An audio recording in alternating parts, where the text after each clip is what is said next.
Accident ಆಗುತ್ತೆ. ಒಳ್ಳೆ message, ಒಳ್ಳೆ ಯುವಕರಿಗೆ ತುಂಬ ಚೆನ್ನಾಗಿದೆ ಬಂದು ನೋಡೋಕ್ಕೆ. ಒಳ್ಳೆ ಒಂದು ಕಿರಣ್ ನಾಯರ್ ಫಸ್ಟ್ ಮೂವಿ ಇದ್ರು ಒಂದು 10-20 ಮೂವಿ ಎಕ್ಸ್ಪೀರಿಯನ್ಸ್ ಇರೋ ಥರ ಆ್ಯಕ್ಟಿಂಗ್ ಮಾಡಿದ್ದಾರೆ. ತುಂಬ ಚೆನ್ನಾಗಿದೆ, ಇವಾಗ ಒಳ್ಳೇದು. ಸಾರಿ ಮೂವಿ ನೋಡಿದೆ, ತುಂಬ ಚೆನ್ನಾಗಿದೆ. ಸ್ನೇಹಶ್ರೀ ಹೆಸರಿಗೆ ತಕ್ಕಂತೆಯೇ ಹೀರೋ ಚೆನ್ನಾಗಿ ಮಾಡಿದ್ದಾರೆ.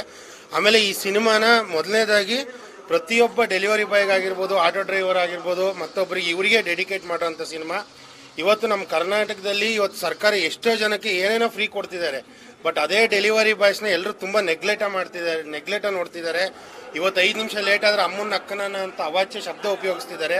ಇವತ್ತು ಡೆಲಿವರಿ ಬಾಯ್ಸ್ ಆಗಿರ್ಬೋದು, ಆಟೋ ಡ್ರೈವರ್ ಆಗಿರ್ಬೋದು, ಪ್ರತಿಯೊಬ್ಬರು ಕೂಡ ನಮ್ಮ ರಾಜ್ಯಕ್ಕಾಗಲಿ ನಮ್ಮ ದೇಶಕ್ಕಾಗಲಿ ಅವರೊಂಥರ ಬೆನ್ನೆಲು ಬಿದ್ದಂಗೆ. ಯಾರೋ ಒಬ್ಬರು IT-BTಲಿ ಕೆಲಸ ಮಾಡೋ ಅಂಥವ್ರು ನೈಟ್ 12 ಗಂಟೆಗೆ ಬಂದಾಗ ಅವರಿಗೆ ಮಾಡ್ಕೊಂಡು ತಿನ್ನೋಷ್ಟು ಕೂಳು ಇರಲ್ಲ. ಅಂಥದ್ರಲ್ಲಿ ಆರ್ಡ್ರ್ ಮಾಡಿದಾಗ 5 ನಿಮಿಷ ಲೇಟಾಗಿ ಬಂದರೂ ಕೂಡ ಅವ್ರಿಗೆ ಬೈಯೋದು, ಹೊಡಿಯೋದು, ಈ ಥರ ತುಂಬ ಅವ್ರ ಮೇಲೆ ಏನೋ ಹೊಡಿತಾರೆ ಎಷ್ಟೋ ಜನ. ಅಂಥದ್ನೆಲ್ಲ ನಿಲ್ಲಿಸಬೇಕು ಸರ್ಕಾರ. ಇದ್ರ ಬಗ್ಗೆ ಏನಾರು ಒಂದು ಕ್ರಮ ತಗೊಳ್ಬೇಕು. ಈ ಸಿನಿಮಾನ ಪ್ರತಿಯೊಬ್ಬರು ಡೆಲಿವರಿ ಬಾಯ್ಸ್ ನೋಡಲೇಬೇಕು ಈ ಸಿನಿಮಾನ. ಆಮೇಲೆ ಎಲ್ಲ ಆಟೋ ಡ್ರೈವರ್ ಆಗಲಿ, ಆಮೇಲೆ ರೈತರು ಕೂಡ ಡೆಡಿಕೇಶನ್ ಮಾಡಿದ್ದಾರೆ. ಯಾಕಂದ್ರೆ ಡೆಲಿವರಿ ಬಾಯ್ ಅಂದ್ರೆ ಅವರು ಹೊಲದಲ್ಲೆಲ್ಲ ಬೆಳೆದ್ಬಿಟ್ಟು ಅದನ್ನೆಲ್ಲ ಮಾರ್ಕೆಟಿಗೆ ತರ್ತಾರೆ. ಆ ಡೆಲಿವರಿ ಬಾಯ್ ಅದನ್ನೆಲ್ಲ ಬೇರೆ ಕಡೆ ಸರ್ವ್ ಮಾಡ್ತಾ ಇರ್ತಾರೆ ಅಂತ ತುಂಬಾ ಚೆನ್ನಾಗಿ ತೋರಿಸಿದ್ದಾರೆ. ಆಮೇಲೆ ಫ್ರೆಂಡ್ಶಿಪ್ ಅಲ್ಲಿ ಯಾರೇ ಆಗ್ಲಿ ಹುಡುಗಿ ಬರಲ್ಲ ಸರ್, ಫ್ರೆಂಡೇ ಬರ್ತಾನೆ. ಅವ್ನು ನೋಡಿ ಅವ್ನು ಏನೇ ಆಗಿರುತ್ತೆ ಅವ್ನ ಫ್ಯಾಮಿಲಿನೆಲ್ಲ ಇವನೇ ವಹಿಸ್ಕೊಂಡು ನೋಡ್ತಾನೆ ಫ್ರೆಂಡು. ದಯವಿಟ್ಟು ಹೇಳ್ತೀನಿ, ಇಂಥ ಸಿನಿಮಾಗಳನ್ನ ಎಲ್ಲರೂ ಥಿಯೇಟರ್ಗೆ ಬಂದು ನೋಡಿ. ತುಂಬಾ ಚೆನ್ನಾಗಿದೆ ಮೂವಿ. ಅಕ್ಕರೆಯ ಸಹೃದಯರೇ, ಈಗಷ್ಟೇ ಸ್ನೇಹರ್ಷಿ ಚಲನಚಿತ್ರವನ್ನು ನೋಡಿದೆ. ಹೊಸ ಪ್ರಯತ್ನ, ಸ್ನೇಹದ ಮಾರ್ಮಿಕವಾಗಿರ್ತಕ್ಕಂಥ ಸಂಬಂಧಗಳು ಇಡೀ ಚಿತ್ರದಲ್ಲಿ ಢಾಳಾಗಿ ಕಾಣುತ್ತದೆ. ಯಾವ ಕ್ಷೇತ್ರದಲ್ಲೇ ಆಗಲಿ ಅನ್ಯಾಯಗಳು ಆದಾಗ ಅನ್ಯಾಯವನ್ನು ನಿರ್ಭಯವಾಗಿ ಎದುರಿಸುವ, ಪ್ರತಿಭಟಿಸುವ, ನ್ಯಾಯವನ್ನು ಒದಗಿಸುವ ಕಡೆಗೆ ಇಲ್ಲಿಯ ಕಥಾನಾಯಕ ಪೃಥ್ವಿ ದಾಪುಗಾಲು ಇಟ್ಟು ಅಂಥ ಅನ್ಯಾಯಗಳನ್ನು ಸರಿಪಡಿಸೋದಕ್ಕೆ ಹೋಗಿ ತಾನು ಪೇಜಿಗೆ ಸಿಕ್ಕಿಕೊಂಡ್ರೂ ಕೂಡ, ತಾನು ಕಷ್ಟಕ್ಕೆ ಈಡಾದರೂ ಕೂಡ ತಾನು ಗುರಿ ಮುಟ್ಟೋದರಲ್ಲಿ ಯಶಸ್ಸನ್ನು ಕಾಣ್ತಾನೆ. ಅದನ್ನು, ಆ ಪಾತ್ರವನ್ನು ಕಿರಣ್ ನಾರಾಯಣ್ ತುಂಬ ಚೆನ್ನಾಗಿ ಮಾಡಿದ್ದಾರೆ. ಬಹುಶಃ ನಂಗನ್ಸುತ್ತೆ ಕ್ರೌರ್ಯ ಇಲ್ಲಿ ಸ್ವಲ್ಪ ಹೆಚ್ಚಿನದೇ ಇರಬಹುದು, ಆದರೆ ವಿಷಯಕ್ಕೆ ಸಂಬಂಧಪಟ್ಟಂತೆ ಇಲ್ಲಿ ಅದು ದಾಖಲಾಗಿದೆ. ಸಮಾಜದ ಎಲ್ಲ ವರ್ಗಗಳಲ್ಲೂ ಒಂದು ರೀತಿಯಲ್ಲಿ ದಬ್ಬಾಳಿಕೆಯನ್ನು ಮಾಡುವಂಥ ವ್ಯಕ್ತಿಗಳಿದ್ದೇ ಇರ್ತಾರೆ, ಶೋಷಣೆ ಮಾಡುವಂಥ ವ್ಯಕ್ತಿಗಳಿದ್ದೇ ಇರ್ತಾರೆ. ಅವರ ಮುಖವಾಡಗಳನ್ನು ಕಳಚುವುದರ ಮುಖಾಂತರವಾಗಿ ಈ ಚಿತ್ರದಲ್ಲಿ ಒಂದು ಸಂದೇಶವನ್ನು ನೀಡಿದ್ದಾರೆ. ಕಥಾನಾಯಕ ನಿಜವಾಗಿಯೂ ಕೂಡ ಕನ್ನಡಕ್ಕೆ ಮತ್ತೊಬ್ಬ ಹೀರೋ ದಕ್ಕಿದ್ದಾನೆ ಅನ್ನೋದು ನಮ್ಮ ಸಂತೋಷದ ಸಂಗತಿ.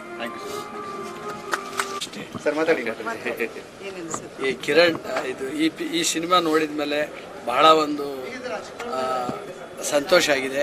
ಯಾಕೆಂದರೆ ಇದು ಹೊಸ ನಟನೆ ಅಂತ ಅನ್ನಿಸ್ತಾ ಇಲ್ಲ. ಭಾಳ ಸರ್ ಹೇಳ್ದಂಗೆ ಇದು ಒಂದು ಲೇಬರ್ ಇದು ಡೆಲಿವರಿ ಬಾಯ್ಸ್ ಸಬ್ಜೆಕ್ಟ್ ಇಟ್ಕೊಂಡು ಮಾಡಿದ್ದಾರೆ.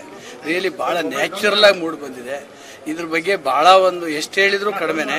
ಇದಕ್ಕೇನಂದರೆ ಎಲ್ಲದಕ್ಕೂ ಹೆಚ್ಚಾಗಿ ಅಣ್ಣವ್ರು ಹೇಳ್ತಾರಲ್ಲ, ಅಣ್ಣವ್ರು ಹೇಳೋ ಥರ ಅಭಿಮಾನಿ ದೇವರು ಅಂತ ಏನು ಹೇಳ್ತಾರೆ ಅದೇ ಮತ್ತೆ ಈ ಒಂದು ಇದರಲ್ಲಿ ಕಂಟಿನ್ಯೂ ಆಗುತ್ತೆ. ಅಭಿಮಾನಿ ದೇವರು ಅಂತ ಏನು ಹೇಳ್ತಾರೆ ಅದೇ ಮತ್ತೆ ಈ ಒಂದು ಇದರಲ್ಲಿ ಕಂಟಿನ್ಯೂ ಆಗುತ್ತೆ. ಅಭಿಮಾನಿ ದೇವರು ಅಂತ ಏನು ಅಣ್ಣವ್ರು ಹಿಂದೆ ಹೇಳಿದ್ರು ಅದು ಈಗಲೂ ಅಕ್ಷರಶಃ ಸತ್ಯ. ಅದೇ ಥರ ಈ ಎಲ್ಲ ಜನಗಳು ಅವ್ರಿಗೆ ಆಶೀರ್ವಾದ ಮಾಡಿ ಮುಂದುವರಿಸಲಿ. ಇಲ್ಲ ಆ ಥರ ಏನಿಲ್ಲ. ಅದು ನನಗೆ ಒಂದು ಸ್ವಲ್ಪ ಅದು ಲಾಸ್ಟ್ ಪಿಕ್ಚರು ಅಣ್ಣವ್ರದ್ದು. ನಾನು ತುಂಬ ಅಭಿಮಾನಿ ಅವರಿಗೆ. ಹಾಗಾಗಿ ಅವ್ರ ಪಿಕ್ಚರ್ಗಳು ಮತ್ತು ಇನ್ನೂ ಒಬ್ಬರೇ ಎಲ್ಲ ಇದರಲ್ಲೂ ನಾನು ಸ್ವಲ್ಪ ಅಭಿಮಾನಿನೇ. ಆದರೆ ಅಣ್ಣ ಅವ್ರಿಗೆ ತುಂಬ ಅಭಿಮಾನಿ. ಎಲ್ಲರಿಗೂ ಎಲ್ಲ ಅಣ್ಣ ತಮ್ಮಂದಿರಿಗೂ ನಮಸ್ಕಾರ. ನಮ್ಮ ಮಗ ಭಾಳ ಚೆನ್ನಾಗಿ ಮಾಡಿದ್ದಾನೆ, ಖುಷಿಯಿಂದ. ಅವನ ನಿಜ ಜೀವನದಲ್ಲೂ ಈ ಥರ ಸ್ನೇಹಪರವಾಗಿ ಇರೋವಂಥ ಹುಡುಗ. ತಾಯಿಯಾಗಿ ಕೇಳ್ಕೊಳ್ತಿದ್ದೀನಿ, ಹರಸಿ ಹಾರೈಸಿ ಎಲ್ಲರೂ ಮನೆಯ ಮಗ ಅವನು. ನಿಜ ಜೀವನದಲ್ಲೂ ಸ್ನೇಹಪರವಾಗಿ ನಿಲ್ಲುವಂಥ ವ್ಯಕ್ತಿ ಅವನು. ಆ ಥರದ ಹುಡುಗ. ಆ ಒಂದು ಕಂಟೆಂಟ್ ಮೆಸೇಜ್ನ ಇದು ಬರೀ ಡೆಲಿವರಿ ಬಾಯ್ಸ್ ಬಗ್ಗೆ ಮಾತ್ರ ಅಲ್ಲ, ಎಲ್ಲ ಕಾರ್ಮಿಕರು, ಕೂಲಿ ಕಾರ್ಮಿಕರಿಂದ ಹಿಡಿದು ಎಲ್ಲ ಕಾರ್ಮಿಕರು ವರ್ಗದವರಿಗೂ ಇದು ಅಪ್ಲಿಕಬಲ್ ಆಗೋವಂಥ ಒಂದು ಮೆಸೇಜ್ ಕೊಡ್ತಾ ಇದ್ದಾನೆ. ದಯಮಾಡಿ ಎಲ್ಲರೂ ಥಿಯೇಟರ್ಗೆ ಬಂದು ನೋಡಿ ಅಂತ ಕೇಳ್ಕೊಳ್ತಾ ಇದ್ದೀನಿ. ಇನ್ನೂ ಹೆಚ್ಚು ಹೆಚ್ಚು ನಿಮ್ಮಂಥ ಪತ್ರಕರ್ತರ ಅಣ್ಣ ತಮ್ಮಂದಿರು ಅವನಿಗೆ ಸಹಕರಿಸಬೇಕು, ಹಾರೈಸಬೇಕು. ಭಾಳ ಕಷ್ಟಪಟ್ಟಿದ್ದಾನೆ. ಅವನ ನಿಜ ಜೀವನದಲ್ಲೂ ತನ್ನ ಸ್ನೇಹಕ್ಕಾಗಿ ತನ್ನ ಪ್ರಾಣವನ್ನೇ ಕೊಡುವಂಥ ಹುಡುಗ. ನಿಮ್ಮೆಲ್ಲರ ಆಶೀರ್ವಾದ ಅಂತ ಕೇಳ್ಕೊಳ್ತೀನಿ ದಯಮಾಡಿ. ಜೊತೆಗೆ ನಿಮ್ಮ ಮಗನಿಗೆ ಮಾತಾಡುವಾಗ ಅವ್ರಿಂದ ಮಾತಾಡಿದ್ರು, ನನ್ನ ಲೈಫಲ್ಲಿ ನಾನು ಎಲ್ಲ ಮಾಡಿಸ್ತೀನಿ, ಒಳಗೆ ಹೀರೋ ಆಗ್ತೀನಿ, ವಿಲನ್ ಆಗಲ್ಲ, ವಿಲನ್ ಆಗೋದು ನಮ್ಮ ಅಮ್ಮನಿಗೆ ಇಷ್ಟ ಇಲ್ಲ ಅಂತಂದ್ರು. ಖಂಡಿತ ಇಷ್ಟ ಇಲ್ಲ. ಯಾವ ಅಮ್ಮನೂ ಅದನ್ನ ಇಷ್ಟಪಡಲ್ಲ. ಬಟ್ ಅಂತ ಪಾತ್ರಗಳನ್ನ ಅವ್ರವ್ರು ಆರಿಸ್ಕೊಳ್ತಾರೆ ಅಷ್ಟೇ. ಬಟ್ ನನ್ನ ಮಗ, ನಾನು ಅಮ್ಮ ಅಂತ ಹೇಳ್ಕೊಳ್ಳೋದಲ್ಲ, ನಿಮ್ಮ ಮನೆಯ ಮಗ, ನಿಮ್ಮ ಮಕ್ಕಳು ಇದ್ದಾಗೆ ಎಲ್ಲರ ಕಷ್ಟ ಸುಖ ಹಂಚ್ಕೊಳ್ಳೋ ಅಂತ ಮಗ. ಅವನಿಗೆ ಹರಸಿ ಹಾರೈಸಿ ಅಂತ ಬೇಡ್ಕೊಳ್ತೀನಿ. ಅದೊಂದು ಮಾತ್ರ ನಾನು ಹೇಳಕ್ಕೆ ಇಷ್ಟಪಡ್ತೀನಿ. ಜೊತೆಯಲ್ಲಿ ಕೂತ್ಕೊಂಡು ಒಂದೊಂದು ಸನ್ನಿವೇಶದಲ್ಲೂ ಅಮ್ಮನ ಜೊತೆ ಕೂತ್ಕೊಂಡು ಅವನು ಕತೆ ಬರೆಯುವಾಗ ಅಮ್ಮನ ಹತ್ರ ಹೇಳ್ಕೊಂಡು, ಅಮ್ಮ ಇದು ಸರಿನಾ, ಇದು ಮಾಡೋದಾ, ಇದು ಬಿಡೋದಾ, ಇದು ಹೀಗೆ ಅಂತೇಳಿ ಎಲ್ಲ ನನ್ನ ಅಣ್ಣ ತಮ್ಮಂದಿರು ಹಾರೈಸ್ತಾರೆ ಅಂತ ನಾನು ಕೇಳ್ಕೊಳ್ತಾ ಇದ್ದೀನಿ. ನಿಮ್ಮೆಲ್ಲರ ಆಶೀರ್ವಾದ ನೀವು ಹೇಗೆ ತಗೊಂಡು ಹೋಗ್ತೀರಾ ಹಾಗೆ ನಮ್ಮ ಮಗ ಮುಂದೆ ಬರ್ತಾನೆ ಅಂತ. ಅವ್ನು ಕಷ್ಟಪಟ್ಟಿರೋದಕ್ಕೆ ಪ್ರತಿಫಲ ನಿಮ್ಮಂಥವರಿಂದ. ದಯಮಾಡಿ ನಾನು ಬೇಡ್ಕೊಳ್ತಾ ಇದ್ದೀನಿ, ಹರಸಿ ಹಾರೈಸಿ. ತುಂಬ ಕಷ್ಟಪಟ್ಟಿದ್ದಾನೆ ಸರ್ ಇದರಲ್ಲಿ, ಅದರಿಂದ ಕೇಳ್ಕೊಳ್ತಾ ಇದ್ದೀನಿ. ಸೋದರಿ ಪ್ರತಿಭಾ ನಾರಾಯಣಗೌಡ, ಕಿರಣನ್ನ ಚಿಕ್ಕ ಹುಡುಗನಿಂದ ನಾನು ನೋಡ್ಕೊಂಡು ಬಂದಿರವ. ಹಿಂದೆ ಪ್ರವೀಣ್ ನಾಯಕ್ ಸ್ಟುಡಿಯೋ ಇಟ್ಟಿದ್ರು. ಒಂದು ಫೋಟೋ ರಾಗ ಸಂಗಮಕ್ಕೆ ಕವರ್ ಪೇಜ್ಗೆ ಕರ್ಕೊಂಡೋಗಿದ್ದೆ ಬಸವನಗುಡಿ ಹತ್ರ. ಆವಾಗ ಕವರ್ ಪೇಜಲ್ಲಿ ಅವನವತ್ತು ಪ್ರವೀಣ್ ನಾಯಕ್ ಹತ್ತಿರೋದೇ ಚೆನ್ನಾಗಿದೆ ಫೋಟೋ ಅಂತ ಕವರ್ ಪೇಜಲ್ಲಿ ಹಾಕಿದ್ರು. ಸೊ ಅವತ್ತು ಆ ಥರದ ಒಂದು ಮೀಡಿಯಾನಲ್ಲಿ ಕಾಣಿಸ್ಕೊಂಡ ಯುವಕ ಚಲನಚಿತ್ರ ಮಾಡಬೇಕು ಅಂತ ಬಂದ ಸಂದರ್ಭದಲ್ಲಿ ನನ್ನ ಸಲಹೆಗಳನ್ನು ಕೂಡ ತೆಗೆದುಕೊಂಡು, ಮಾಮ ಮೀಡಿಯಾ ರೋಲ್ ಇದೆ, ನೀವು ಟಿ ವಿನಲ್ಲಿ ಇಂಟರ್ವ್ಯೂ ಮಾಡ್ತಾ ಇದ್ದವರು, ಅದೇ ರೋಲ್ನ ಇಲ್ಲಿ ಕೊಡ್ತೀನಿ, ನಿಮ್ಮ ಹೆಸರಿನಲ್ಲಿ ಒಂದು ಶೋ ಮಾಡ್ತೀವಿ ಅಂತ ಒಂದು ಅವಕಾಶವನ್ನು ಕೂಡ ಕೊಟ್ಟಿದ್ದಾನೆ. ಚಿಕ್ಕ ಹುಡುಗನಿಂದ ನೋಡಿರೋವ. ಒಂದು ಮಾತು ಹೇಳಬೇಕು, ಅವನ ಸ್ಟ್ರಾಂಗ್ ಆಗೋದಕ್ಕೆ ಅವ್ರ ಅಮ್ಮನೇ ಕಾರಣ. ಅವನ ಬಗ್ಗೆ ವಿಪರೀತ ಕಾಳಜಿ ಇತ್ತು. ಐ ಥಿಂಕ್ ಒಬ್ಬ ಒಳ್ಳೆ ಡಾಕ್ಟ್ರು ಇಲ್ಲ ಅವ್ನ ಚೆನ್ನಾಗಿ ಟ್ರೀಟ್ ಮಾಡ್ಬೇಕಂತ ನನಗೆ ಅದನ್ನ ನೋಡ್ಕೊಂಡು ಬಂದಿದ್ದೀನಿ. ಯಾಕೆ ಇವತ್ತು ಅವನು ಅಸ್ಪಷ್ಟವಾಗಿದ್ದಾನೆ, ಫ್ಯಾಮಿಲಿಲಿ ಅಷ್ಟು ಸ್ಟ್ರಾಂಗ್ ಇಲ್ಲ ಅನ್ನೋದಕ್ಕೆ ಅಮ್ಮನಿಗೆ ಕ್ರೆಡಿಟ್ ಹೋಗುತ್ತೆ. ವಿಷಯಕ್ಕೆ ಬಂದಾಗ ಈ ಸಮಸ್ಯೆಗಳು ಜೀವನದಲ್ಲಿ ಎಲ್ಲರಿಗೂ ಬಂದೇ ಬರ್ತದೆ. ಚಲನಚಿತ್ರದಲ್ಲಿ ತೋರಿಸಿ ನಾವು ರಾರಾಜಿಸ್ತಾ ಇರ್ತೇವೆ. ಆದರೆ ಪ್ರತಿನಿತ್ಯದ ಜೀವನದಲ್ಲಿ ತಕ್ಕ ಮಟ್ಟಿಗೆ ಎಲ್ಲರೂ ಕೂಡ ಅವರವರು ಎಷ್ಟು ಹೋರಾಟ ಮಾಡೋಕ್ಕಾಗುತ್ತೋ ಅಷ್ಟು ಹೋರಾಟ ಮಾಡಿದ್ರೆ ಅನೇಕ ಸಮಸ್ಯೆಗಳು ಇರೋದಿಲ್ಲ, ದಬ್ಬಾಳಿಕೆಗಳಿರೋದಿಲ್ಲ ಅಂತ ನನಗೆ ಒಬ್ಬ ವ್ಯಕ್ತಿತ್ವ ವಿಕಸನದ ಮಾರ್ಗದರ್ಶಿಯಾಗಿ ಅನಿಸಿದೆ. ಹಾಗಾಗಿ ಚಲನಚಿತ್ರ ಒಂದು ನಿಜವಾದಂತಹ ಒಂದು ವಿಚಾರವನ್ನು, ಎಳೆಯನ್ನು ಹೊಂದಿದೆ ಅಂತ ನಾನು ಭಾವಿಸಿದ್ದೇನೆ.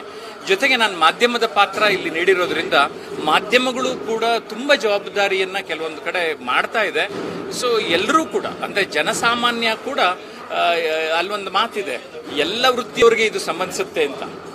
ಅಪ್ರೆಸ್ಡ್ ಯಾರಿರ್ತಾರೆ, ತುಳಿತಕ್ಕೊಳಗಾಗೋರು ಒಂಚೂರು ಎದ್ದು ನಿಲ್ಲುವಂತಹ, ನಾವು ಅಸರ್ಟಿವ್ ಕಮ್ಯುನಿಕೇಶನ್ ಅಂತ ಹೇಳ್ತೇವೆ. ಅಂದರೆ ನಾವು ತುಂಬ ಅಗ್ರೆಸಿವ್ ಆಗಿರೋದು ಬೇಡ, ಸಬ್ಮಿಸಿವ್ ಆಗಿರೋದು ಬೇಡ, ನಾವು ಯಾರು, ನಾವು ಎತ್ತ ಅಂತ ಒಂದು ದೃಢತೆಯ ಸಂವಹನ ಎಲ್ಲರ ಬಾಳ್ನಲ್ಲಿ ಆಗಬೇಕಾಗಿದೆ ಅಂತ ಈ ಮೂಲಕ ಹೇಳೋದಕ್ಕೆ ಇಷ್ಟಪಡ್ತೇನೆ. ಆವಾಗ ಏನಾಗುತ್ತೆ ಅಂದರೆ ಈ ಸಣ್ಣ ಪುಟ್ಟ ಸಮಸ್ಯೆಗಳಿಗೆ ಇಲ್ಲ ಅವರು ವಾಪಸ್ ಕೊಡ್ತಾರೆ ಅಂತ ಅಂದಾಗ ಎಷ್ಟೋ ಜನ ಕೊಡಕ್ಕೆ ಬರಲ್ಲ, ಅಲ್ಲೇ ತಡೀತಾರೆ ಅಂತ ನನಗನ್ಸಿದೆ. ಮಾಧ್ಯಮ ಮಿತ್ರರಿಗೂ ಒಂದು ಮೆಸೇಜ್ ಇದೆ, ಅಂದರೆ ಇನ್ನೊಂದು ಸ್ವಲ್ಪ ಸಮಾಜಕ್ಕೆ ಪೂರಕವಾಗಿ ಇಂಥ ಸಮಸ್ಯೆಗಳನ್ನು ಎತ್ತಿ ತೋರಿಸುವಂತಹ ಪ್ರಯತ್ನವನ್ನು ಮಾಡಬಹುದು ಅಂತ. ನನಗಂತೂ ತುಂಬ ಖುಷಿಯಾಗಿದೆ ಫಿಲಮ್ ನೋಡಿದಾಗ. ಫಸ್ಟ್ ಹಾಫ್ನಲ್ಲಿ ಕಾಮಿಡಿ ಪ್ಲಸ್ ರೊಮ್ಯಾನ್ಸ್ ಇವೆರಡರ ಅಂಶ ಹೆಚ್ಚಿದೆ. ಸೆಕೆಂಡ್ ಹಾಫಲ್ಲಿ ಗಂಭೀರವಾಗಿ ಹೋರಾಟದ ದೃಶ್ಯಗಳು. ಮೊದಲನೇ ಚಲನಚಿತ್ರ ಆದ್ದರಿಂದ ಸ್ವಲ್ಪ ಅಳುಕು ಅಂಜಿಕೆ ಕಿರಣಲ್ಲಿ ನೋಡಿದೆ. ಬಟ್ ಬರ್ತಾ ಅಭಿನಯಿಸ್ತಾ ಒಬ್ಬ ಏನೋ 2ನೇ ಚಿತ್ರ 3ನೇ ಚಿತ್ರ ಮಾಡ್ತಾ ಇದ್ದಾನೇನೋ ಅಂತ ಅನಿಸ್ತು ನನಗೆ. ನಿಜವಾಗೂ ನನಗೆ ಖುಷಿಯಾಗಿದೆ. Thank you very much. ಅವ್ರ ಅಮ್ಮಂಗಂತೂ ಡಬಲ್ ಖುಷಿಯಾಗಿರುತ್ತೆ. ನಾನು ಆತನ ಸೋದರ ಆಗಿ ಮಾಮ ಅಂತ ನನ್ನನ್ನು ಸಲಹೆ ಕೇಳಿನೇ ಫಿಲಮ್ ಲ್ಯಾಂಡಿಗೆ ಬಂದಿರೋದ್ರಿಂದ ನನಗಂತೂ ತುಂಬ ಖುಷಿಯಾಗಿದೆ. ಚಿಕ್ಕ ಹುಡುಗನನ್ನ ದೊಡ್ಡ ಪರದೆಯಲ್ಲಿ ನೋಡೋದು ಯಾವಾಗಲೂ ಎಲ್ರಿಗೂ ಸಂತೋಷದ ವಿಷಯ. ಎಲ್ಲರೂ ಚಲನಚಿತ್ರ ನೋಡಿ ಕಾಮೆಂಟ್ ಮಾಡಿ. Thank you.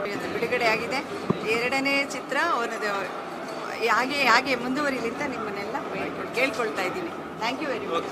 ಫ್ಯಾಮಿಲಿ ಓರಿಯೆಂಟೆಡ್ ಫಿಲಮೇ, ಬಂದು ನೋಡೋಣ, ಚೆನ್ನಾಗಿದೆ. ಎಲ್ರಿಗೂ ನಮಸ್ಕಾರ. ನನ್ನ ಮಗನು ಈ ಚಿತ್ರದಲ್ಲಿ ಪಾತ್ರ ಮಾಡಿದ್ದಾನೆ. ನನಗೆ ಬಹಳ ಖುಷಿ ಅನ್ನಿಸ್ತು. ಅವನಿಗೆ ಅಮ್ಮ ಅನ್ನಕ್ಕೆ ಬರ್ತಿರ್ಲಿಲ್ಲ. 1.5 ವರ್ಷ ಅಮ್ಮ ಅನ್ನಕ್ಕೆ ಬರ್ತಿದ್ದಿಲ್ಲ. ಆಗಿನ ಕನಸು ಈಗ ನನಸಾಗಿದೆ. ತುಂಬ ಚಿತ್ರಗಳು ಮಾಡಿದ್ದಾನೆ. ಆದರೂ ಕೂಡ ಈ ಡೈರೆಕ್ಟರ್ಗಳಾಗಲಿ ಪ್ರೊಡ್ಯೂಸರ್ಗಳಾಗಲಿ ಗುರುತಿಸಿ ಅವನು ಕರೀತಾರಲ್ಲ, ಅದಕ್ಕೆ ಬಹಳ ಸಂತೋಷ.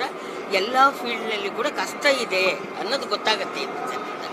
ನಾನು ವಾಕ್ ಮಾಡಬೇಕಾದ್ರೆ ಸಂಜೆ ರಾತ್ರಿ ಇಷ್ಟು ಸ್ಪೀಡಾಗಿ ಹೋಗ್ತಾ ಇದ್ರು ಆ ಡಬ್ಬಿಗಳು ಕಟ್ಕೊಂಡು. ನಾನು ಹೇಳ್ತಾ ಇದ್ದೆ, ಅಲ್ಲ ಈ ಮನೆ ಮಂದಿ ಎಲ್ಲ ಹಿಂಗೆ ಓಡುತ್ತಾರಲ್ಲ, ಏನನ್ನ ಆಗ್ಬಿಟ್ರೆ ಎಷ್ಟು ಕಷ್ಟ ಅನ್ನೋದು ಯೋಚನೆ ಮಾಡಲ್ದಂಗೆ ಹೋಗ್ತಾರಲ್ಲ ಆ ಡಬ್ಬಿಗಳು ತಗೊಂಡು, ಅದರಲ್ಲಿ ಏನಿರುತ್ತೆ ಅಂತ ಕೇಳಿದೆ ನನ್ನ ಮಗನಿಗೆ. ಒಂದು ದಿವಸ ಅವನು ಕರೆದೆ, ತಮ್ಮ ಇದರಲ್ಲಿ ಏನು ಇಟ್ಕೊಂಡು ಹೋಗ್ತೀರಿ ಅಂತ. ಇಲ್ರಿ, ಇದೀಗ ಊಟಕ್ಕೆ ತೊಗೊಂಡೋಗ್ತಾ ಇದ್ದೀವಿ, ಜನರು 5 ನಿಮಿಷ ಆದರೂ ವಾಪಸ್ ಕಳಿಸ್ತಾರೆ ಅಂದರು. ಅಪ್ಪ ಭಾಳ ಧನ್ಯವಾದಗಳು, 12 ಗಂಟೆ ತೊಗೊಂಡೋಗ್ತಾ ಇದ್ದೀರಲ್ಲ ನೀವು, ಪರಮಾತ್ಮ ನಿಮ್ಗೆ ಆರೋಗ್ಯ ಭಾಗ್ಯ ಕೊಡಲಿ ಅಂತ ಬೇಡಿದ್ದೆ. ಅದರಂತೆಯೇ ತುಂಬ ತುಂಬ ತುಂಬ ಚೆನ್ನಾಗಿದೆ. ಅದರಲ್ಲಿ ನನ್ನ ಮಗನದು ಕೂಡ ಬಹಳ ಚೆನ್ನಾಗಿದೆ. ಬಹಳ ಬಹಳ ನನಗೆ ಸಂತೋಷ ಆಗಿದೆ. ಮುಂದೆ ಎಲ್ಲರೂ ಫೀಲ್ಡಲ್ಲಿ ಕಷ್ಟ ಇದೆ, ಆದರೆ ಅದನ್ನು ಅನುಸರಿಸಬೇಕು ಅನ್ನೋದು ತಿಳಿವಳಿಕೆ ಬರುತ್ತೆ. Thank you. ಮೂವಿ ತುಂಬ ಚೆನ್ನಾಗಿದೆ. ಒಳ್ಳೆ ಸೋಷಿಯಲ್ ಕಂಟೆಂಟ್ ಇರೋ ಮೂವಿ. ಎಲ್ಲರೂ ಬಂದ್ಬಿಟ್ಟು ನೋಡಿ. ಪರ್ಫಾರ್ಮೆನ್ಸ್ ಇರೋದು ತುಂಬ ಚೆನ್ನಾಗಿದೆ. ಅದೇ ಹೈಲೈಟ್ ಆ್ಯಕ್ಚುಲಿ ಮೂವಿನಲ್ಲಿ. ಫಸ್ಟ್ ಮೂವಿ ಅಂತ ಅನ್ಸೋದೇ ಇಲ್ಲ. ತುಂಬ ಚೆನ್ನಾಗಿ ಆ್ಯಕ್ಟಿಂಗ್ ಮಾಡಿದ್ದಾರೆ. Like full complete professional acting ಮಾಡಿದ್ದಾರೆ. ಪ್ರತಿಯೊಬ್ಬ ಕನ್ನಡಿಗನೂ ಬಂದ್ಬಿಟ್ಟು ನೋಡಬೇಕಾಗಿರೋಂಥ ಚಿತ್ರ. ಪ್ರತಿಯೊಬ್ಬ ವರ್ಗದವರು ನೋಡ್ಬೋದು, ಎಲ್ಲರೂ ನೋಡ್ಬೋದು. ಯಾವುದೇ ಲ್ಯಾಗ್ ಇಲ್ಲ ಮೂವಿನಲ್ಲಿ. ಎಲ್ಲ ಥರ ಆಡಿಯನ್ಸ್ಗೂ ಕ್ಯಾಪ್ಚರ್ ಆಗುತ್ತೆ ಮೂವಿ. ದಯವಿಟ್ಟು ಥಿಯೇಟರ್ಗೆ ಬಂದ್ಬಿಟ್ಟು ನೋಡಿ, ನಮ್ಮ ಹೀರೋಗೆ ಬ್ಲೆಸ್ಸಿಂಗ್ಸ್ ಕೊಡಿ. Thank you. ನಮಸ್ತೆ. ತುಂಬ ಚೆನ್ನಾಗಿ ಬಂದಿದೆ ಮೂವಿ. ಲೈಕ್ ರಿಯಲ್ ಲೈಫಲ್ಲಿ ನೋಡೋ ಅನ್ಸಂಗ್ ಹೀರೋಸ್ ಬಗ್ಗೆ ತುಂಬ ಸೋಷಿಯಲ್ ಕಾಂಟೆಂಟ್ ತುಂಬ ಸ್ಟ್ರಾಂಗ್ ಆಗಿ ರೆಪ್ರೆಸೆಂಟ್ ಮಾಡಿದ್ದಾರೆ. ಆ್ಯಂಡ್ ಕ್ಲಿಯರಾಗಿ ಗೊತ್ತಾಗುತ್ತೆ ಇಡೀ ಮೂವಿಲಿ from end to end, like start to finish is carried the entire burden on his shoulders. ಅದು ತುಂಬ ಎವಿಡೆಂಟ್ ಆಗಿದೆ. ಆ್ಯಂಡ್ ನಮ್ಮ ಫಿಲಮ್ ಇಂಡಸ್ಟ್ರಿನಲ್ಲಿ ಇಂಥ ಒಬ್ಬರು ಲೈಕ್ ಎವಾಲ್ವಿಂಗ್ ಹೀರೋ ಇದು ನಮಗೆ ತುಂಬ ಹೆಮ್ಮೆ ಅನಿಸುತ್ತೆ. ಲೈಕ್ ಇಂಥ ದೊಡ್ಡ ಸ್ಕ್ರೀನಲ್ಲಿ ನೋಡೋಕ್ಕೆ ನಿಮ್ಮಂಥ ಎಲ್ಲ ಸಪೋರ್ಟರ್ಸಿಂದ ಎಲ್ಲರೂ ಬಂದು ಥಿಯೇಟರಿಗೆ ನೋಡಬೇಕು ಇಂಥ ಮೂವೀಸ್ನ. ಕನ್ನಡ ಮೂವೀಸ್ನ ದಯವಿಟ್ಟು ಸಪೋರ್ಟ್ ಮಾಡಿ. I mean we still good in the market, so please support Kannada movies. Tamil Telugu ಹೇಗೆ ಸಪೋರ್ಟ್ ಮಾಡ್ತೀವಿ, ಕನ್ನಡ ಮೂವೀಸ್ ಇಂಥ ಮೂವೀಸ್ ಬೇಕು. ಇಂಥ ಮೂವೀಸಿಗೆ ಜನ ಬಂದು ಥಿಯೇಟರಿಗೆ ನೋಡಬೇಕು. OTTಲಿ ಬರೋದು ಇಟ್ಸ್ ಆಲ್ವೇಸ್ ಆಮೇಲೆ. ದಯವಿಟ್ಟು ಥಿಯೇಟರಿಗೆ ಬಂದು ಎಲ್ಲರೂ ನೋಡಿ. ತುಂಬ ಚೆನ್ನಾಗಿದೆ. It's a full it's paisa vasool picture.